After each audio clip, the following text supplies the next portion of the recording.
I can't be the only one on a Saturday evening that services their saws,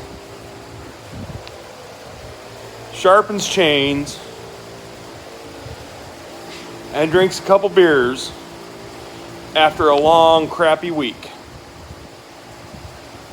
It's been a long, crappy week.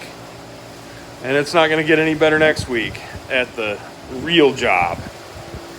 So, have a good weekend. Have a happy Saturday.